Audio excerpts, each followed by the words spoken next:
जयपुर में इंदिरा गांधी पंचायती राज संस्थान में अंतर्राष्ट्रीय बाल अधिकार दिवस के मौके पर बाल पंचायत का आयोजन हुआ। इसमें बच्चों ने अपनी अपनी पंचायतों की समस्याएं प्रदेश के पंचायती राज मंत्री रमेश मीणा के सामने रखी। आखिर बाल पंचायत बच्चों के लिए क्यों खास रही, इस रिपोर्ट में देख लीजिए।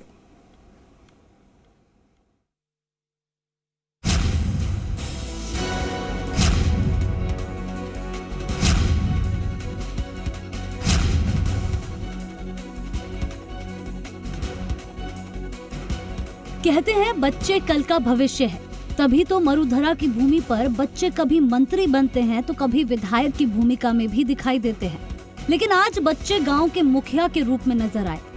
बाल पंचायत मौके पर बच्चे अपने ही गांव के सरपंच के रूप में देखे गए, जहां बच्चों ने पंचायत में होने वाली समस्याओं से पंचायती राज मंत्री रमेश ये अपने घर की छत पर ही फल और सब्जियां उगाते हैं। महीने का 40 से 50 हजार कमाते भी हैं। इनसे सीखना है तो फ्रीडम ऐप को अभी डाउनलोड करो। मीणा को अवगत करवाया। इतना ही नहीं, सरपंच बनकर बच्चे गांव का भविष्य कैसे संवार सकते हैं, इसको लेकर भी अपनी बात खुलकर सरकार के सामने रखी। इस मौके पर पंचायती राज मंत्री रमेश मीणा का कहना था कि इस तरह की पंचायतें होना बहुत जरूरी है। अंतर्राष्ट्रीय बाल अधिकार दिवस के मौके पर ये कार्यक्रम बच्चों को आगे बढ़ाने का मौका देता है। हमारे बच्चे पंचायत राज के बारे में जानकारी ले रहे हैं और अच्छी जानकारी है, और एक नाटक के माध्यम से जो हमारे पंचायत राज की त्रिस्तरीय व्यवस्था है उनको इन्होंने बताया। तो इनसे हमने एक ही बात कही कि आप बच्चों से इसके साथ साथ पंचायत राज के साथ साथ आप विधि प्लस आपके मौलिक अधिकारों की भी आपको जानकारी हो, वो भी साथ रखें। इंदिरा गांधी पंचायती राज संस्थान में अंतर्राष्ट्रीय बाल अधिकार दिवस के मौके पर बाल सरपंच भी काफी उत्साहित नजर आए और बढ़ चढ़कर इस पंचायत में हिस्सा लिया। मेरा नाम जयशंकर मीणा है और मैं राजावास राजकीय उच्च माध्यमिक विद्यालय कक्षा 11 का छात्र हूं। और मैं आपको बताना चाहता हूं कि आज मंत्री जी हमारे बीच में आए और उन्होंने हमारी बातें सुनी, हमें खुशी हुई और वो बोल रही थी कि हम आपकी पूरी सहायता करेंगे। तो हमें इस बात की खुशी हो रही है और हम गाँव में ये चाहते हैं कि हमारी प्रतिभाओं को निखारने के लिए गाँव में एक खेल मैदान हो ताकि हम अपनी प्रतिभा अच्छी तरह निखार सके। बच्चे सरकार के सामने पंचायतों के ज्वलंत मुद्दों को उठाने में भी पीछे नहीं हटे।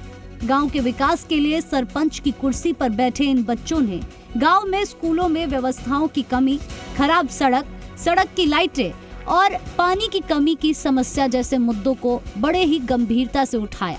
बाल सरपंचों ने पंचायती राज मंत्री के सामने अपने मुद्दों को जिस तरह से रखा, उसे देखकर अंदाजा लगाया जा सकता है कि राजस्थान का भविष्य इन मजबूत कंधों पर और उज्ज्वलन रहने वाला है।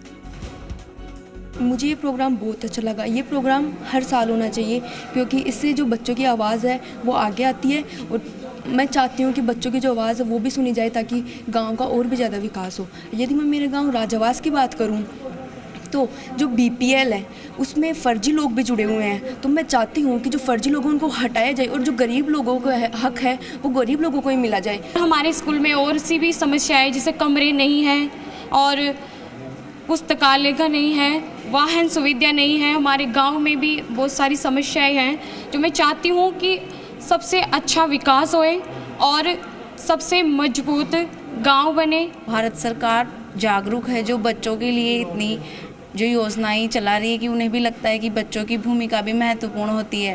तो सर इससे हमें भी हमारे अंदर भी बहुत इम्प्रूवमेंट हुआ था। जब हमें लगा था कि हमें सरपंच बनाया गया है तो हमने भी सोचा कि सरपंच बनने के लिए क्या क्या करना चाहिए। बाल सरपंचों ने अपने गांव के मुद्दों को उठाया। ऐसे में मंत्री जी ने आश्वासन दिया है कि इनकी मांगों को जल्द से जल्द पूरा किया जाएगा। अब देखना ये होगा कि इन बाल सरपंचों की मांग को पंचायती राज मंत्री कितनी गंभीरता से लेते हैं। लेकिन माना जा रहा है कि सरकार इन बाल सरपंचों की मांग को अनदेखी नहीं कर पाएगी क्योंकि यही बाल सरपंच कल को देश का भविष्य है। आशीष चौहान, जी मीडिया, जयपुर।